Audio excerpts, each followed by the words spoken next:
Okay. Okay. All right, so I'm going to go ahead and open the meeting. Today is Friday, May 17th. It is currently 7:36 p.m., and this is a joint meeting of the Paxton Select Board and the Paxton Finance Committee. Mark, would you like to open your meeting? Yep, we determined we have a quorum, so we opened the Finance Committee meeting, same day, same place, same time. Very good. So, and I don't know if I said the place, but we're here at the Paxton Public Safety Complex in the training room. So I have a few opening remarks just to, because we are having a hybrid meeting that does create some challenges with regard to making sure that the meeting is efficient and also orderly. So first of all, thank you to the Finance Committee and to the members of the Select Board tonight and to everybody else who took time out of their Friday night to attend and support this process. I'm sure that Friday night at 7:30 p.m., this is exactly where everybody wanted to be, so thank you for being here. As Chair of Select Board and host, it's my role to ensure that this meeting is efficient and orderly. As such, I ask that you please wait to be recognized before speaking.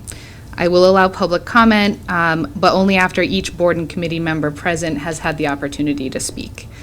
This meeting is being conducted hybrid, which means in person and by Zoom. As you may know, Zoom has limitations that prevent more than one audio stream from being able to be heard at a time. And so what we need to do when you want to speak, I'm going to ask you to raise your hand as opposed to using your voice, and we will do our best to try to recognize people in turn. For people that are on the Zoom and would like to speak, please use the raise hand feature, which should be at the bottom of your screen. Heather is online, our town administrator, and she's going to help me to try to keep track of who needs to speak next. Okay. For those attending this meeting, okay, so we will do our best to take public comment in order. I ask that you just please try to be succinct so that others will have the opportunity to speak. I will reserve the right to close a discussion if it is not proceeding fruitfully. Likewise, I'm going to ask that an individual not speak twice on a matter until everybody else has had the opportunity to speak for the first time. Any questions, concerns, problems so far? Excellent. All right. So the goal of our meeting today is to try to come up with a number that we can put forward to the public, to the taxpayers and voters in this town in order to provide a balanced budget. I know, Mark, you had a few things that you wanted to show and discuss, so I invite you to go ahead and start your presentation. Okay. I don't know, Heather, if you can call up some of the material that I sent to you. I'm going to do my best to get everybody through these particular slides, and our goal is the same as yours. We'd like to walk out of here this evening with a number. And if you'll bear with me, when you see a couple of these slides or sheets, the tendency is to want to run out of the room, but I think if you give me some time and indulge me, I can get everybody through. This first screen is, I think in order to go forward, we need to kind of look back, and in this first slide that you see right here, Heather, if you could just scroll it up a little bit. This is a slide that we've all seen many, many times over, in which case it's been presented at least 3 or 4 Finance Committee meetings, at a Select Board meeting, and perhaps more importantly at the recent annual town meeting, which at that time spoke to about 8 different override options, and for the lack of some other reason to so state, we identified them as where the starting point is in terms of the town operating budget, the first one of 840. Then we had the Finance Committee had a favorite that they stood behind, and then of course the 6th one is the one that ended up on question 1 on the ballot. So that is up there really as the reason behind it is to let everybody know that's our starting point. We're not changing the rules, we're not moving the goalposts. That's what was out there once, and we're going to work from that and go forward. So that's, the good news is there's 3 slides, that's one of them. The next slide is one that you might think I had nothing better to do, so I came up with about 12 other options. And they're a little challenging in terms of getting you through, but if you bear with me, again, the first one is the one that has gotten a lot of play.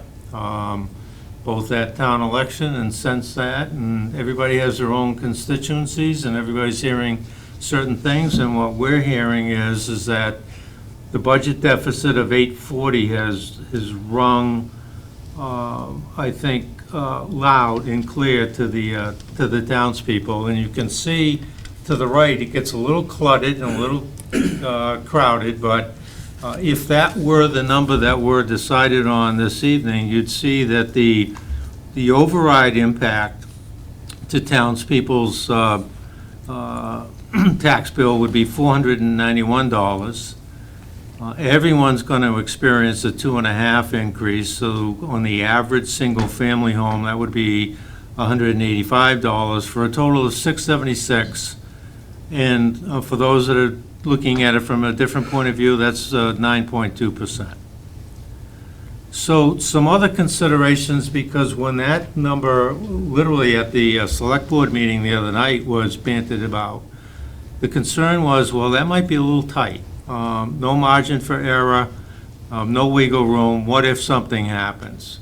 So the second item is giving consideration to an item that very few people know about, and that is that there's a reserve fund that, if you look in the third bullet, that's currently budgeted at $44,000, and the suggestion here is to move it up by $10,000 to $50,000, keeping in mind that it once was $50,000 back in 2020, and it got rolled back for very much the same reasons that we're in this room this evening, for budget considerations.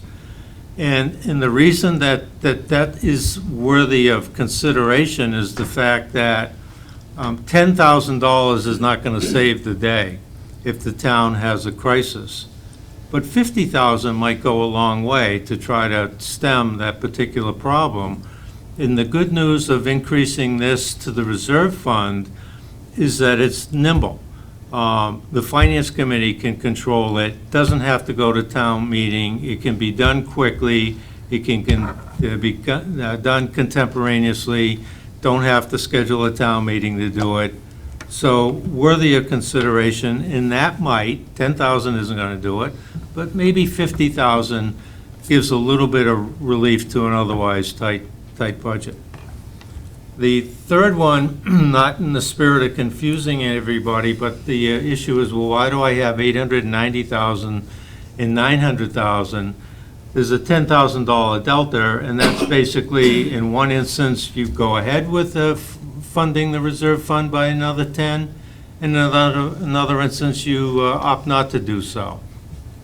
But the other increase is taking $50,000 of our $500,000 of free cash and recognizing the financial management policies that we do have that calls for 10% of our free cash each year to be set aside, taken out of budget considerations.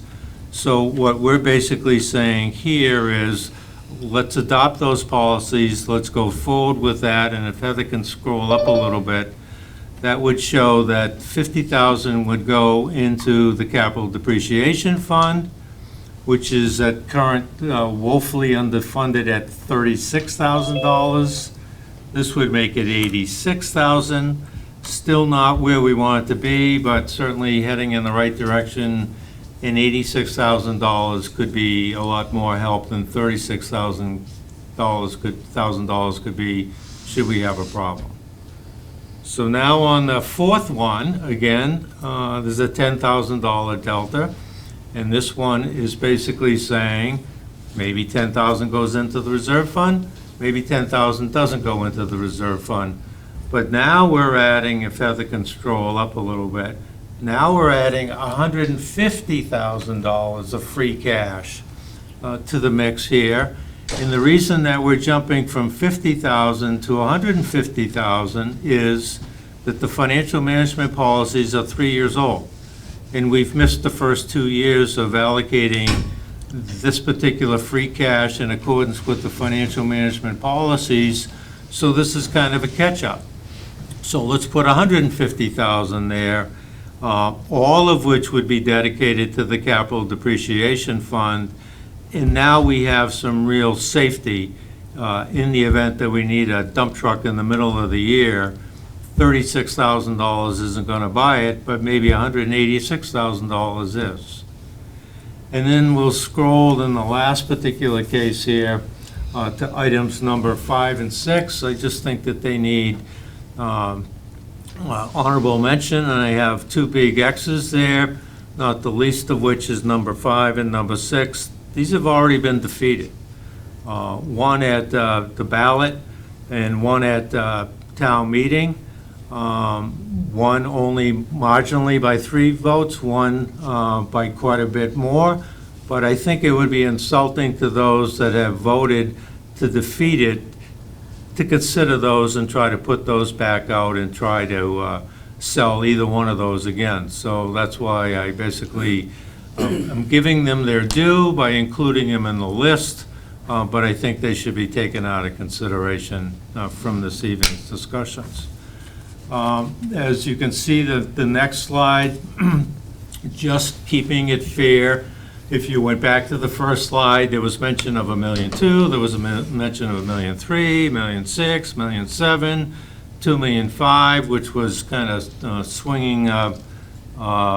That might be too far ahead, Heather. Can you hear me, Heather? On the second. Yeah, I was going to number 3. Sorry about that, Mark. I was jumping ahead. Yep, thank you.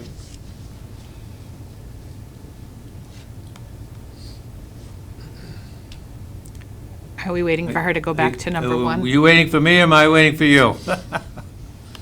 Can you put the second page to the second slide up? Is this not it? Is it not showing? It's not showing, no. It looks like it's number 3, Heather. Okay, hold on. It's showing right on my side. Let me just unshare and do it again. Okay.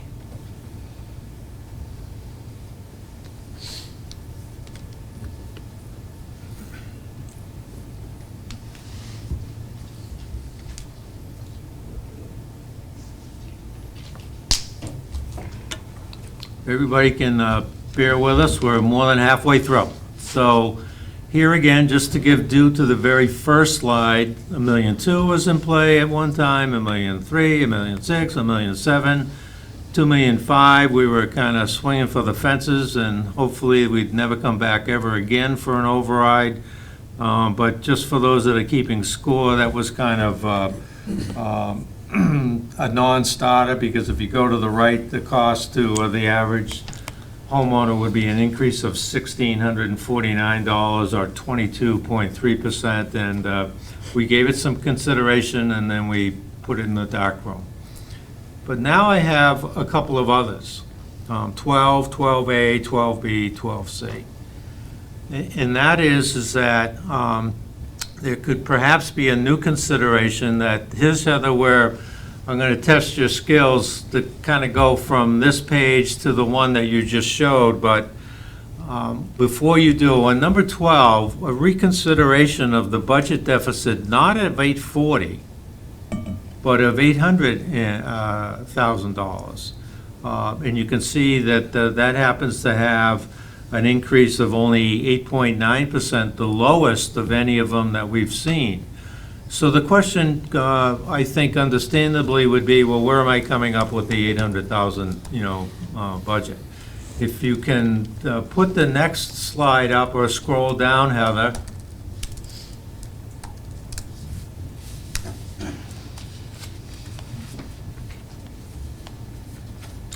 you'll see, again, just by comparison, the 840, we're not changing the rules, we're not changing the game. That was the one that was out there as late as the annual town meeting on May 6th. And something for consideration this evening is 800,000. So the question is, where'd you get the 800,000? Well, if you look in the middle, we're currently at a deficit of 840,000, but as recently as a day ago, the Bay Path Voc School basically revised their assessment down to the town of Paxton because of their ED, which is their excess and deficiency account, in which case, before we start the new fiscal year, they've revised their assessment. And the question is, do you want to just tuck that away for a rainy day, or do you want to basically take advantage of adjusting the assessment that's in the budget right now before we finalize the budget? And I'm advocating that we take advantage of it now. The other thing is, when we're doing a budget like this, maybe 2 months ago, rounding up was okay, but now we're looking for every dollar that we can get, and actually free cash is not 500,000, it's 509,481. So my thought is, let's add that back to reduce the deficit. And then finally, I'm basically coming up with an idea of increasing our investment income. Obviously, I rounded up or rounded the number. You might say, well, $5,008 isn't rounding, but it's a number I used to round to get to an 800,000 new budget deficit. So now the question is, well, where'd you come up with the investment income? So the last analysis is, currently our investment income that we're experiencing this year, because of rate hikes that we've all experienced, not necessarily personally, but you're aware of them, both on your checking account and your mortgage. But nevertheless, in this case, on investment income, our investment income year-to-date is $52,395 through 9 months. If you annualize that, that could very well be $69,858 by June 30th. I took the liberty of rounding that up to 70,000 and said, okay, well, let's be conservative. Let's just budget half of that next year. So half of 70,000 is 35.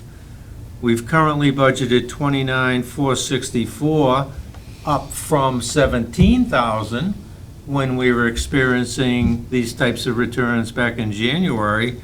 And therefore, I'm adding, that would have been a delta of 5536. I'm saying all we need is 5,008.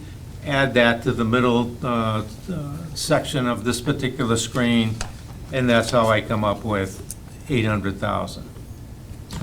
So, and that's on the screen, and I actually do have some handouts for those that might need them a little bit later. So now, Heather, if we can go to the last section of the page above that, we'll be all set.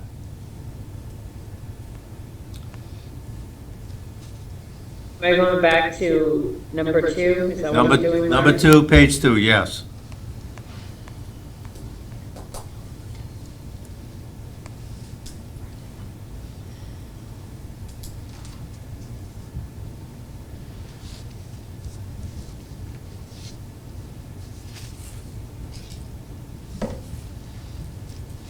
So you can see these are identified as 12, 12A, 12B, 12C.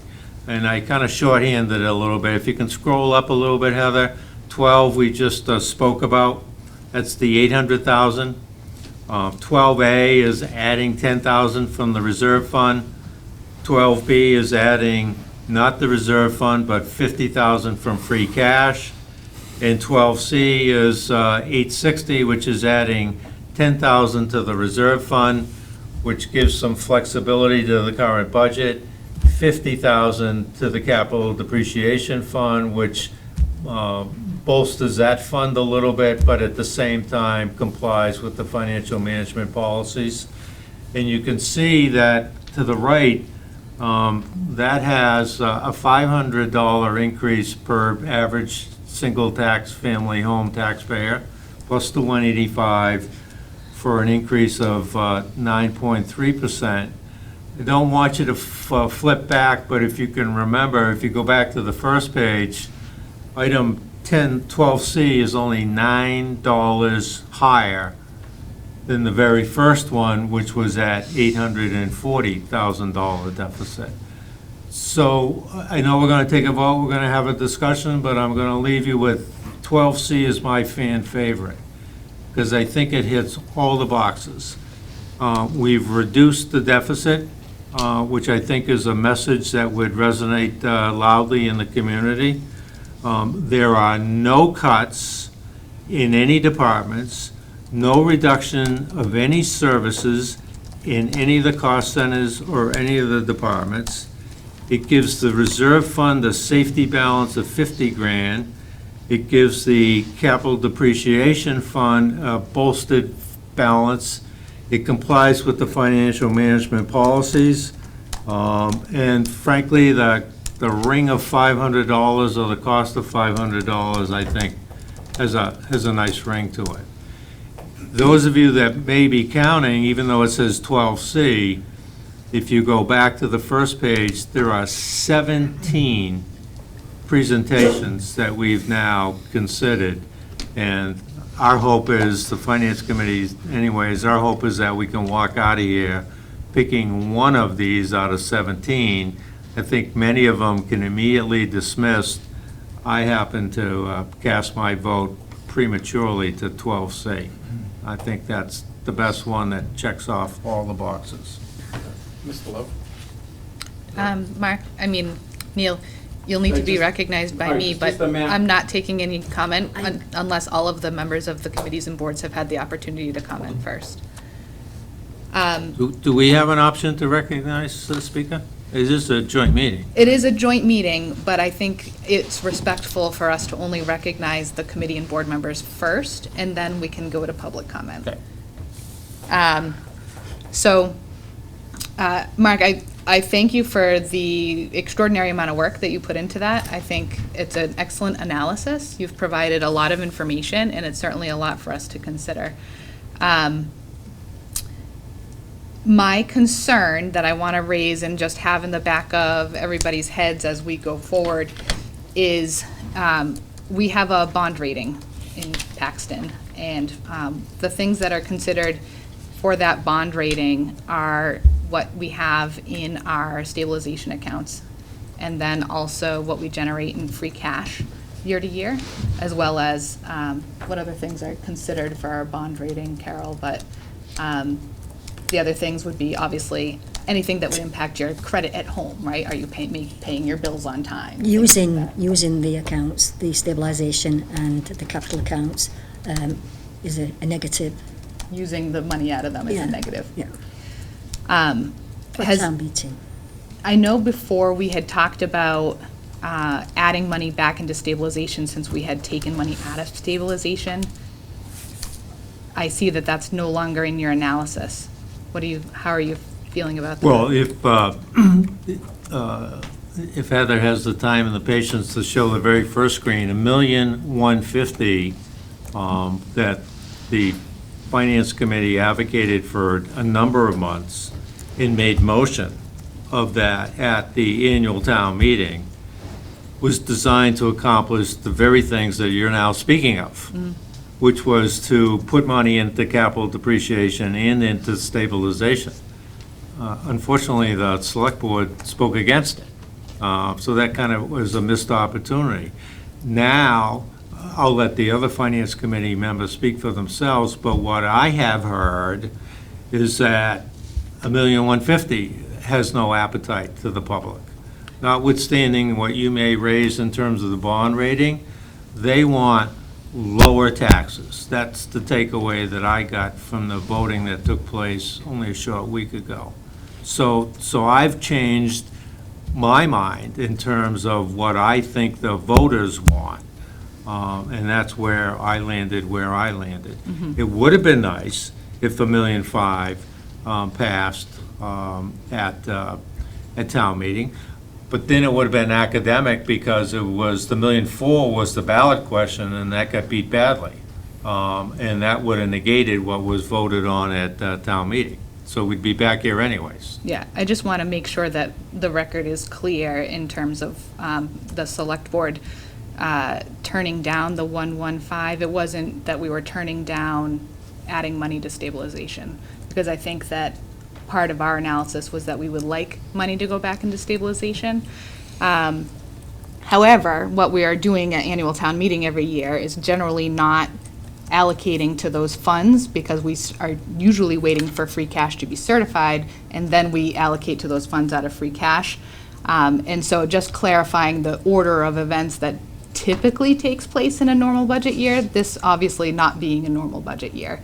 And so I am not opposed to directing those funds at this next town meeting that we have to go to. But typically, that is not what we would do at an annual town meeting. So let me be perfectly clear. I prepared this particular document. It has my initials on it. I'm not looking for blame or credit, but I want to be clear, the Finance Committee is seeing this for the very first time. And I want to be fair to my colleagues who could completely disagree with what I, not presented hopefully, but what I concluded at the end. They may very well still be married to what they've supported for a long time, $1,150,000. We want to have a cordial relationship here and walk out here with a number, but I don't know how you can spin it by saying voting against ours was not a voting against stabilization, because it was, because the one that you advocated didn't speak to putting any money into stabilization. Ours did, and you voted against it. So it's neither here nor there, because both the election and the town meeting have already taken place, but I couldn't help myself but wanting to clarify that point. I appreciate your clarification. We'll agree to disagree, and we'll move on. Right. So at this point, I'd like to open the floor to any Finance Committee member or Select Board member who would like to speak. I would ask you to just raise your hand, and I will recognize you, and then we can go ahead and have some discussion. So I see Ben Mitchell has raised his hand. Ben, go ahead.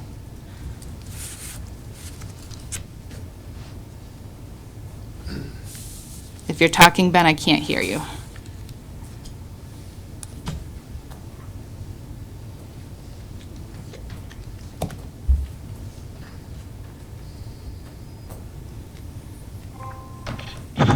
There you are.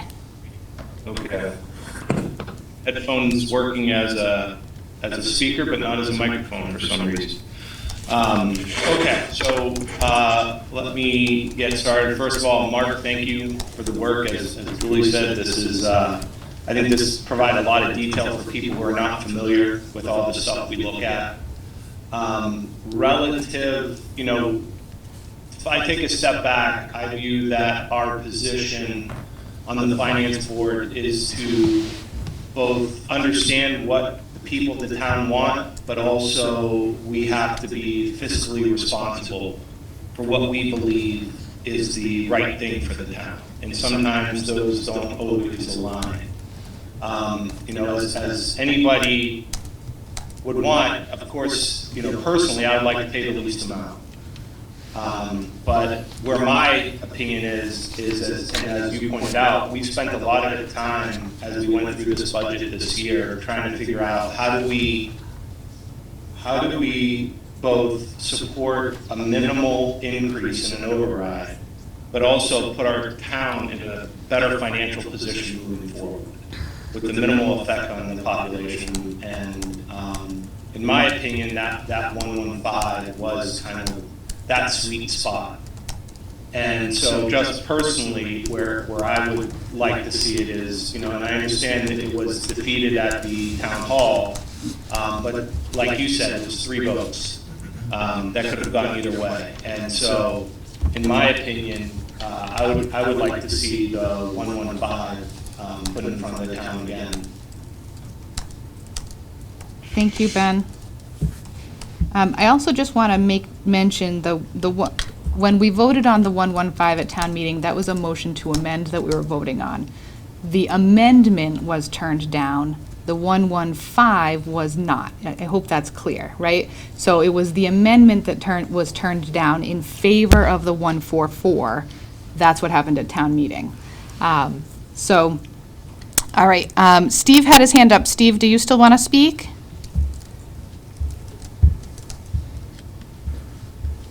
I would like to just ask a question, if I may. What is an appropriate number to put in the stabilization fund? Is 40,000, i.e. the 900,000? Does it have to be $1,000,001?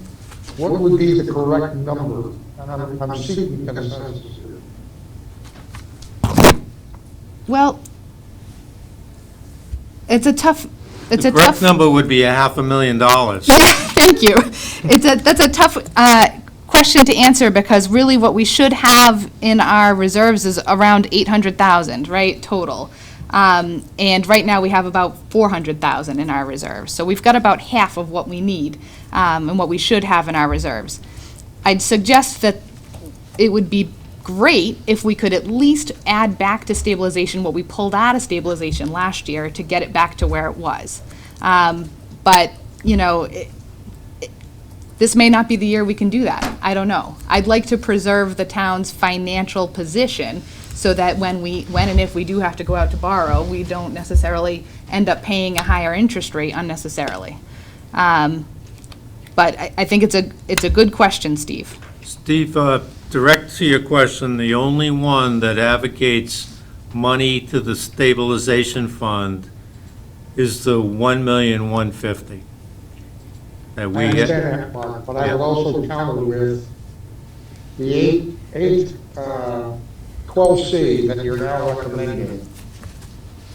It would have room to add to that to cover a portion of the recovery of the stabilization fund as outlined by Julie. That could be, if it was 900,000, it could be 40,000 stabilization. If it was $1,000,001, it could be a different number, which already we have identified. If we went with $1,000,000 versus 900,000 or 860, it could also provision for stabilization. I am just trying to understand the desire of this group, without opening to the public, what is our desired outcome, holding in mind all that has been presented before, right, relative to keeping as much a manageable number for the tax increase to the consumer, because we have a dwindling revenue base, no economic development. We have a significant portion of the populace of the town of Paxton that would be considered senior, and that's a potentially dwindling number as well. In addition, we also know, over the past, at least 72 years of my life on this planet, that the one constant is change, and what is continuing to change, which is why we're in this position, is because prices are going up, not going down. And I think we can fully expect that next year they're going to be up again. Hence my question. Yep. That's it. Thank you, Steve. I think you make valid points. Julia? Tony, go ahead. So again, I want to reiterate with Mark, you did a really great job on this document. I wish I had more time to view it, not at my phone on a baseball game earlier, but it really is good. I like this kind of layout. I like the 2.5 added in. I agree with what Ben said. Like, I always like the 1.5. I think you made a really good point about we do have to balance it. We do have to worry about the bond rating, things like that's really important, you know, in terms of, when I went into this, I'll be honest, I was worried that there was no appetite for an override at all. That was my big concern in the earlier meetings. Yeah. I don't feel like that's the case right now, but I also worry, so I guess my question is, if we were to, whatever amount we put out there now, if that fails again, we're back in the same process again, right? So I do worry a little bit about going too low and then ending up getting too close to the deficit amount and then talking about service cuts and things like that. I Right. don't want to go there. So I like the 1.15. I do like your number, Mark, but it makes me just a little nervous in this round. The 1.15 was always tolerable to me. I think it balances, the things that we're talking about. I think there's an appetite for it. That's hard to judge these days, but I mean, that's kind of where I sit right now. For the record, I took it out of play because it's already been defeated. Right. And that's. I don't think people, understanding at the meeting, though, I don't know that everybody, that was moving really fast. I don't know if people really understood. I actually had a gentleman standing next to me that, as we were voting, was asking me what we were voting on.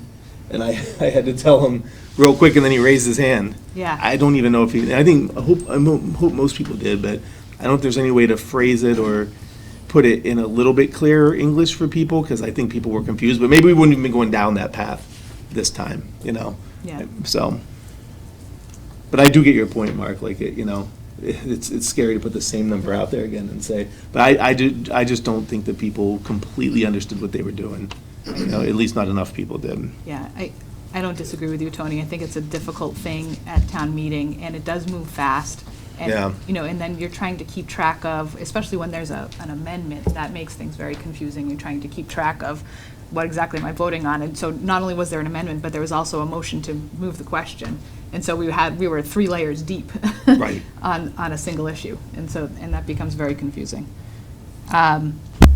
Julia. Okay, go ahead, Tim. I would just add, again, not to introduce another 12, but I think in terms of, what Steve mentioned, it's kind of 12C plus whatever I think we need to add back into stabilization. I think that's probably the right direction, because it's probably stays, again, I don't know the math, but stays around that 10% overall increase. Again, it's still looking at the 1150, which I thought was a great number, but I'm of the mindset too, it's kind of spoiled a little bit now, so I don't know what that 860 would be. Are we saying 50 to stabilization, or what's that number What we're did we looking pull for? out of stabilization? Was it 80 last year? Do you remember? 86? 86? Yeah. So that would be the number that I would hope to add back into stabilization? 950, 946, so. I introduced 12D. What would that I be? had 17 options, but I didn't have that much. So just to lay that out, that would be, you were looking at 12C. 12C Plus plus the 86 86,000. into stabilization, yeah. So that would be 860 plus 86. 926. Roughly 950. Yeah, 46. 946. so that's about 950, right? Yep. Thanks, Steve. Okay. Who else do we have from finance that hasn't had the opportunity to speak? Did we get everybody? They spoke. Seth is not here. Oh, Jeremy. Jeremy, do you want to speak? I would agree with what Tim said. Okay. Jeremy's on board for the 950. Kirk? I know Kirk's there.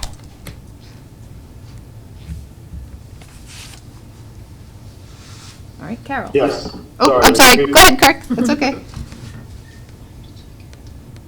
Go ahead, Carol. No, it's okay. Go ahead, Kirk. Why on? You've got it.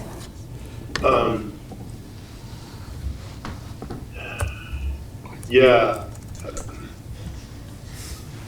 I mean, I like the 115 number because it does give more back to stabilization and it helps preserve our bond rate. If we have to sell it at the ballot, the 946 is, I guess, an option. I appreciate what Steve said about the fact that we do have an aging population in Paxton, and the impact on them is greater than a lot of people. So I don't run the seniors out of town. I want to protect them, and they're a valuable part of our community. So that's kind of where I'm sitting right now. Thanks, Kirk. All right. Carol, you're up. So I liked our number, obviously, because we voted on that. Right. But that, obviously, that was not the number that the town wants. Mm-hmm. And it was heavily defeated, which worries me a lot. But I don't think just going for the deficit is the way to go either, because we haven't put anything into stabilisation in such a long time, and as we said, we took out last year for the first time in a long time. So I'd like to restore that. So I'm happy to go along with the 12C plus the additional what we've discussed. Yeah. No.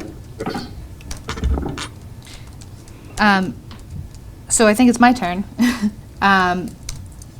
My concern that I have right now is the timeline. So we're coming up on July 1st.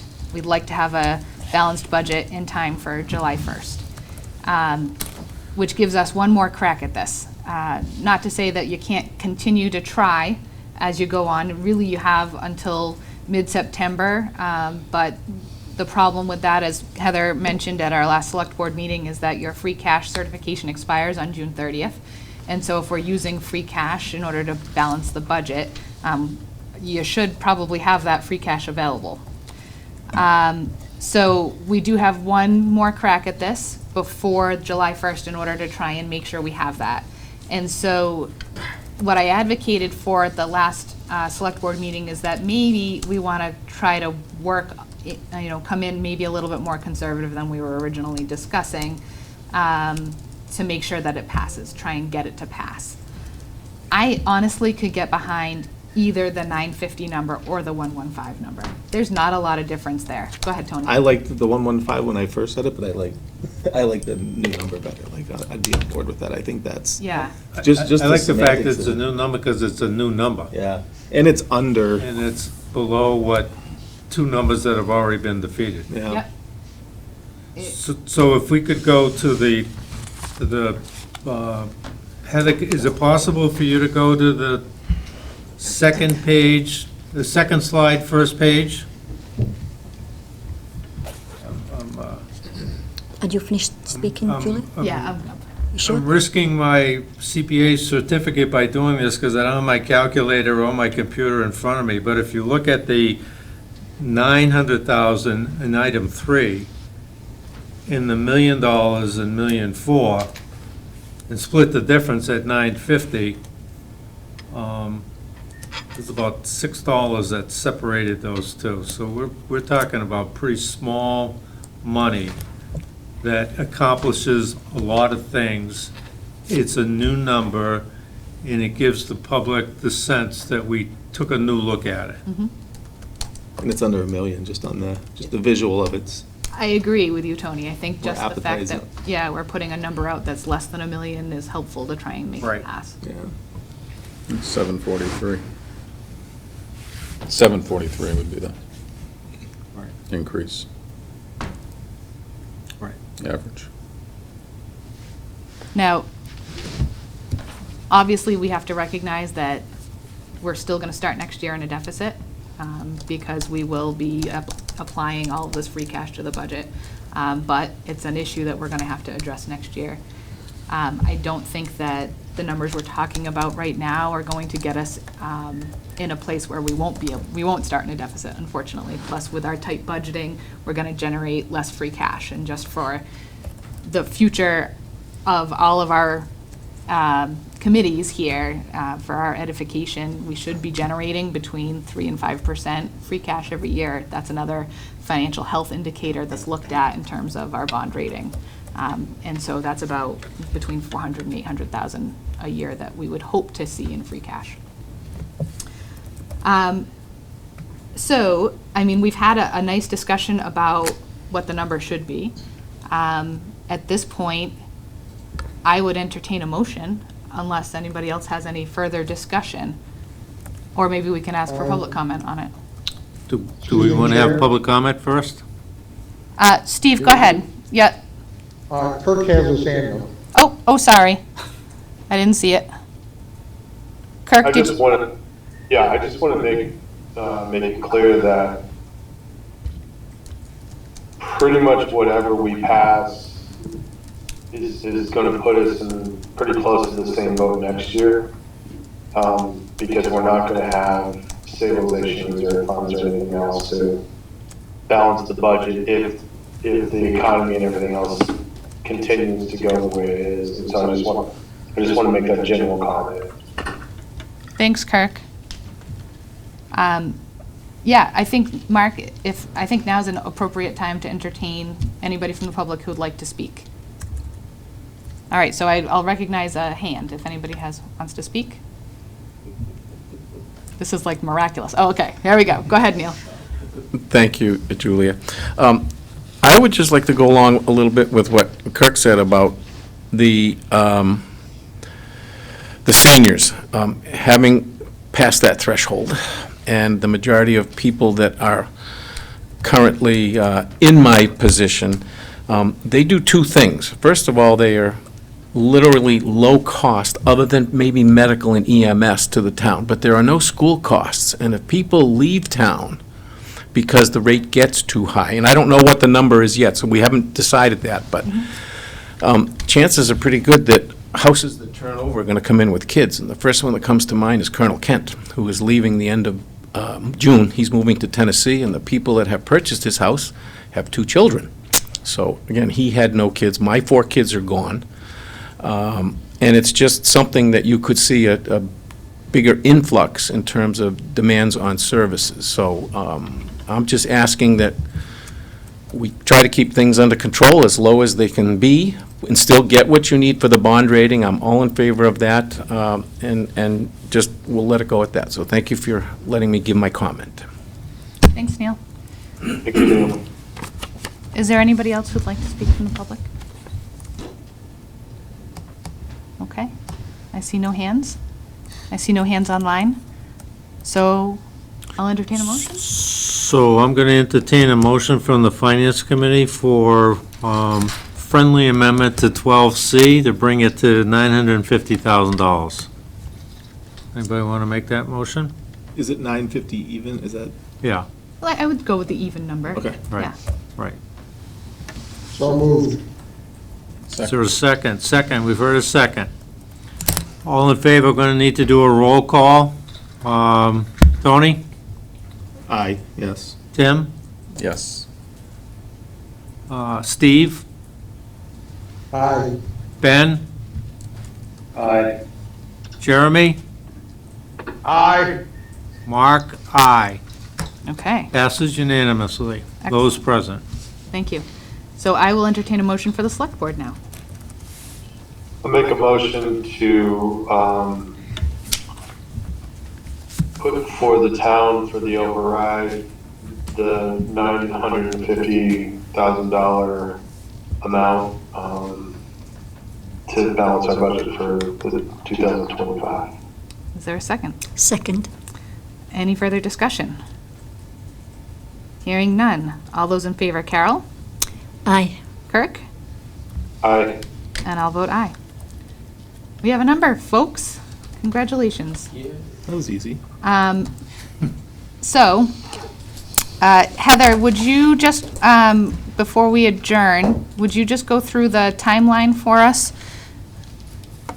Sure, so we have the deadline to get this in writing over to Lori Monday, May 20th at 5 PM, so we'll take care of that and send it over to her before the weekend then. She'll be excited to see it in the morning, and she's participating and listening now, so she knows it's happening. So good there. June 10th, we have the date for the warrant for special town meeting to close. And then the select board will be approving the warrant that night. So the only other piece that might behoove everyone to have a quick conversation on while everyone's in the room, I did write a memo to the FinCom and CC the select board this week. Mark, were you able to distribute that to everybody? Yes. Okay. So on that memo, the one thing that I mentioned that I want to bring up is in talking with Brian Folk, our legal counsel, as well as talking to the person on Zoom the other day from Division of Local Services, they both recommended potentially considering something we don't usually do on an article, but something that is very legal to do and that a lot of towns do. And that is with our budget itself for the article, we have the ability that when we put it on the actual special town meeting warrant, we don't have to say the amount it is. We would say, see if the town will vote to raise some sum of funds and raise and appropriate it, including potential transfers, etc. And then what happens is at town meeting itself, we would have a motion. So presumably, the FinCom would come in, they would have formally voted everything, they would have a motion, they would say, Mr. Moderator, we move, and fill in the gaps. If there was any disagreement, there could be an amended motion like there was at the last meeting, or everyone's on the same page, and that would be even better. But that being said, so that's an option. The other thing to keep in mind is because it sounded like this evening there was discussion about covering the budget gap as well as transferring funds to 2 different locations. That is fine. I would simply just write those, each transfer as a separate article. So we would essentially, right now, be going into town meeting with somewhere between 3 and 4 articles, right? So the first article would be either a blank one on the budget, as we just mentioned, and that could be used whether the override passes on that election or not, because we would just amend the language in that, and we would cover everything. And then we'd have at least 2 articles, one to transfer a sum of funds that was contingent on the override to operating stabilization, and the same for, I think we said capital stabilization, is that correct? Yes. Yes. So we would do both of those pieces. And then if we did not have a blank article for the budget, and we actually had numbers filled in, we still have to do the 2 articles like we did at this last annual town meeting. The difference is with having the election up front, we would know which one we need to pursue once we got into the town meeting itself. So that, the deadline for what we're doing with the warrants is June 10th. And the reason it's relevant is because if we're gonna do just a blank, then it doesn't matter having finalized numbers and copies of the budgets and everything else to put in the warrant. If we're gonna put specific numbers in the complete breakdown, then we have to have everything finalized, just like we did for this last town meeting, before June 10th, so we can include it as part of the warrant documents. So that's where the timeline changes depending on how we proceed with that article. So, go ahead, Mark. Heather, can I get some clarification, which I think would be helpful? When I, in my mind's eye, when I look back at ballot question 1, if I was not even remotely involved in any of this, I would have walked in and voted no. I think, and I know that the Mass General Law and Town Council is going to restrict what it is that the ballot question itself, how that can be worded. But I've seen oftentimes on state elections where there's a description describing what the ballot question is.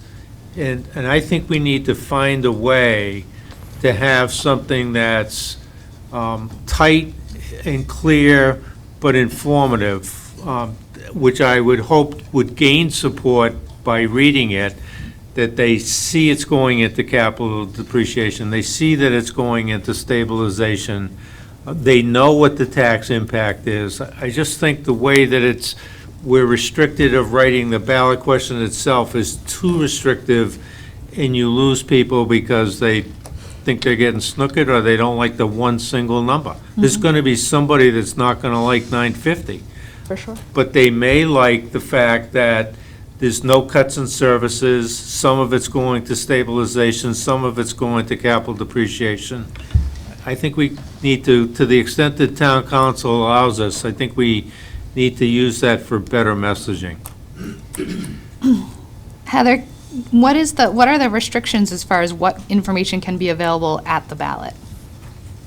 So the ballot question itself is literally a copy and paste out of the Division of Local Services Property Prop 2.5 override guide. So we don't have any wiggle room with the language. I can check mark with legal and just make sure that there's, usually we say for departments to be able to expend, but I don't know if we can stick anything in there and say that there's also a transfer for, stabilization and so forth there. Because remember, the 2 votes, even though they're both important to get things to pass, one being the referendum or ballot question, one being the appropriation at town meeting, they are still kind of separate, right? So like, just because you pass one way, the other one, just because you pass X dollars at the ballot doesn't mean you have to appropriate all of that money at town meeting, right? So that being said, the language could be a little different. I'll check with legal and see if there's any flex we have on that. I don't believe there is, but I'll check and see. As far as the information we can put out, the problem is that we generally, like even with this last ballot question, we try to focus more on talking about the budget itself than the actual ballot question, because it gets really dicey when you start getting involved with the election piece. So we try to focus just on the town warrant, or the town budget, which just so happened to be tied to an election, right? Once elections are involved, once there's a date of an election set, or there's anticipation that an election is set, the standards and the restrictions on municipal employees goes in, both for office of campaign, political finance, as well as conflict of interest. So we've been trying to walk within those. That being said, we can try, and it will probably behoove us to work on a really cohesive message with FinCom and SB and everyone being on the same page and trying to get a concise piece of, in the event this budget passes at town meeting, this is what the result would be. And this is what we'd be doing, including the property tax rate and the average bills and all of those pieces. So we can sure give it a try, Mark, but there are quite a bit of limitations that we still have to stay in the confines of. Heather, so my understanding is that we can put information out, but we cannot advocate one way or the other for or against a ballot question. Is that your understanding? Is that accurate? Correct. So municipal employees, office campaign political finance applies to any appointed person for the town who receives compensation. So you're considered a town employee, a municipal employee, if you're appointed by the town and you receive compensation. Elected officials are aside and they're not part of OCPF, and if you're appointed and you're not receiving compensation, then you're not a public employee for office of campaign and political finance. So those restrictions don't apply to you. In general, what that looks at anyway is the use of public resources, including time, employees, materials, paper printing, phone calls, any of that on town time. Conflict of interest restricts people who are currently, you can't say something like, you can't wear your town administrator hat and publish out what you're saying, to like the broad spectrum for the most part. There are exceptions to policymakers. That is probably a bad example because the TA is a policymaker, department heads, like fire chief, police chief, and so forth would also be considered policymakers, right? So they have a little more stance. When asked, they can say what their position is and they can say they support it, but only if they're impacted directly by the results. If there's a department, for instance, I know I'm getting the weeds here, but there's a department, say like Conservation Commission, who their budget doesn't change regardless of which way the override goes, then they wouldn't be able to speak on the matter, right? They wouldn't have a ball in the game, wouldn't be able to talk on it.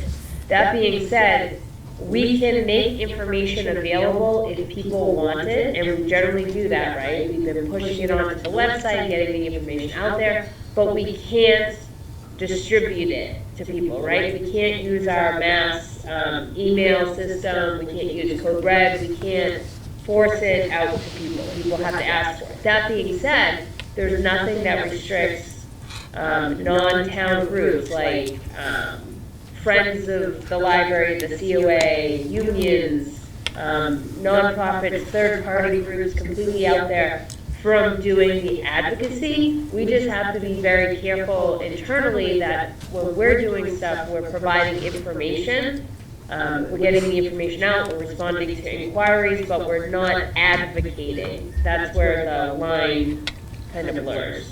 Mm-hmm. Thank you. Okay. I see that we have two hands up, Kirk and Lori. Kirk, go ahead.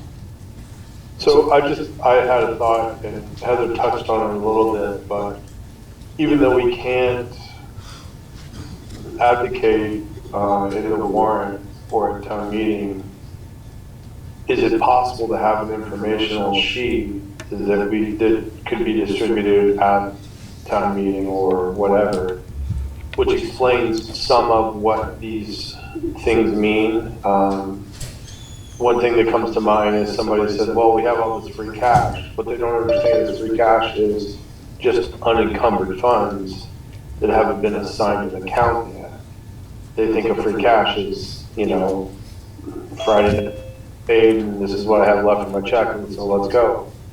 So if we could possibly just kind of clear up some of those misconceptions, it would be, it'd be helpful. And I don't know if we can put a flyer out with warrant article or not, but it was just a thought.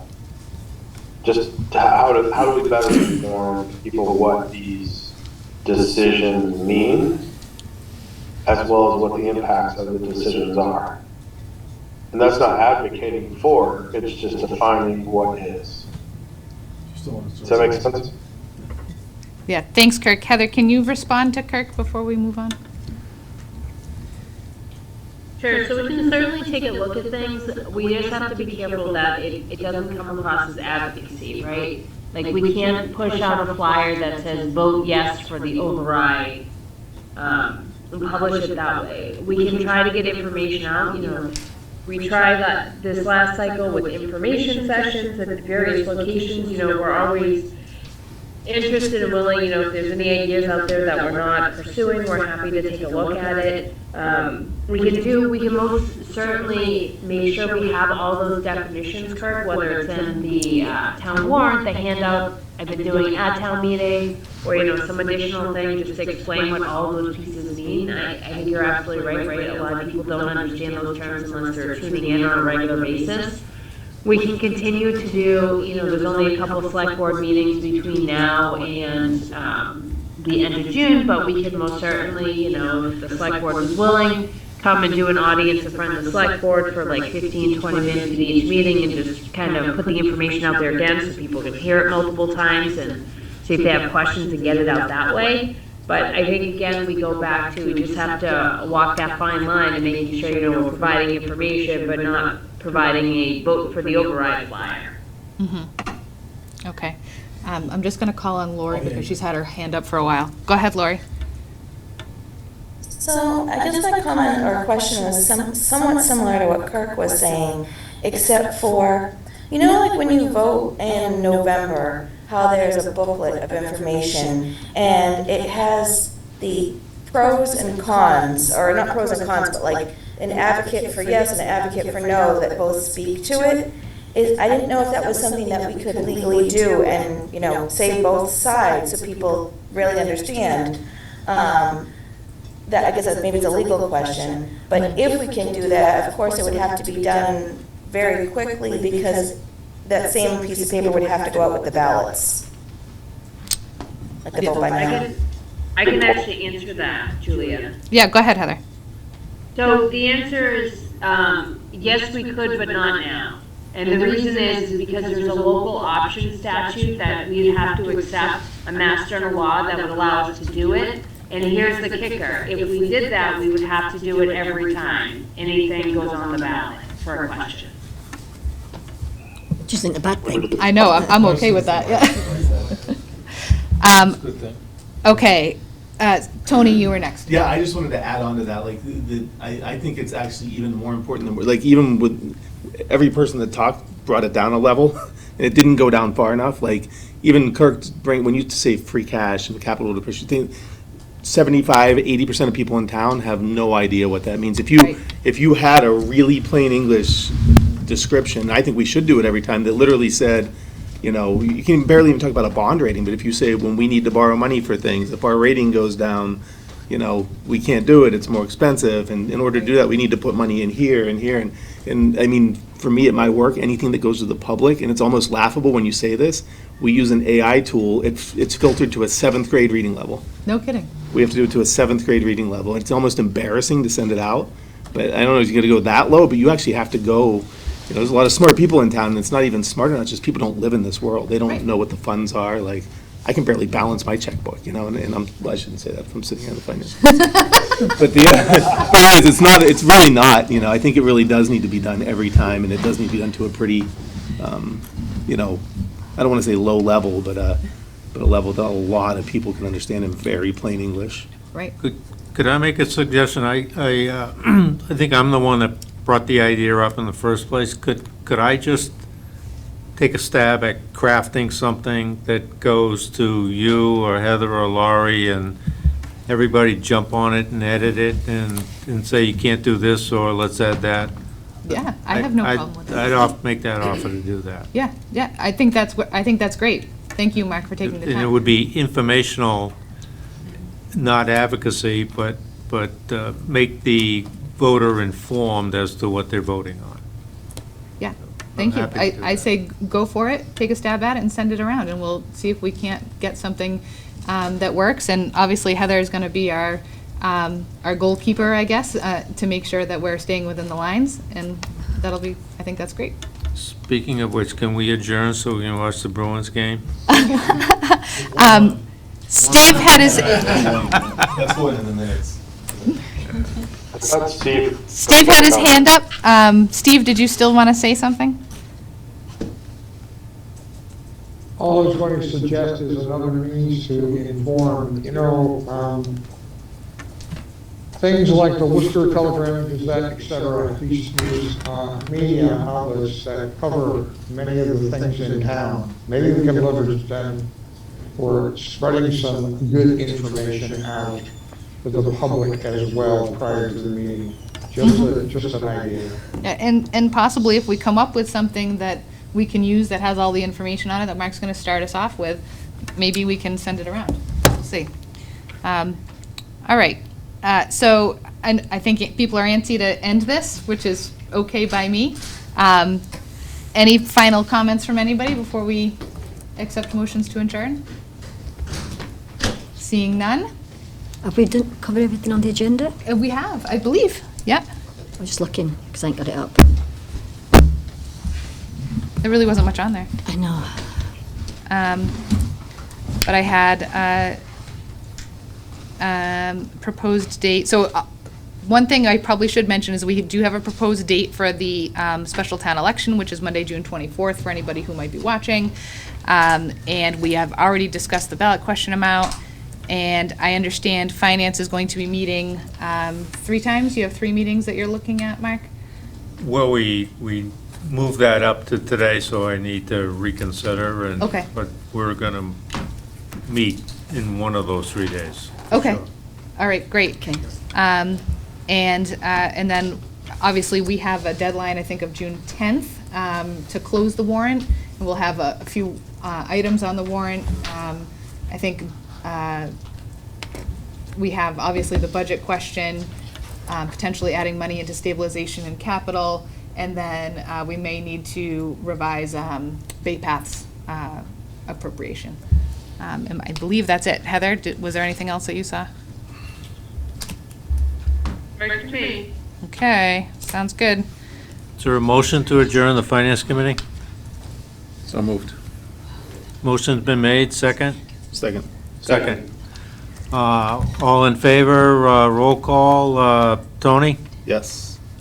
Tim? Yes. Jeremy? Yes. Ben? Aye. Steve? Yes. Mark? Aye. We stand adjourned. Very good. Before you leave, can I just say something? Yeah.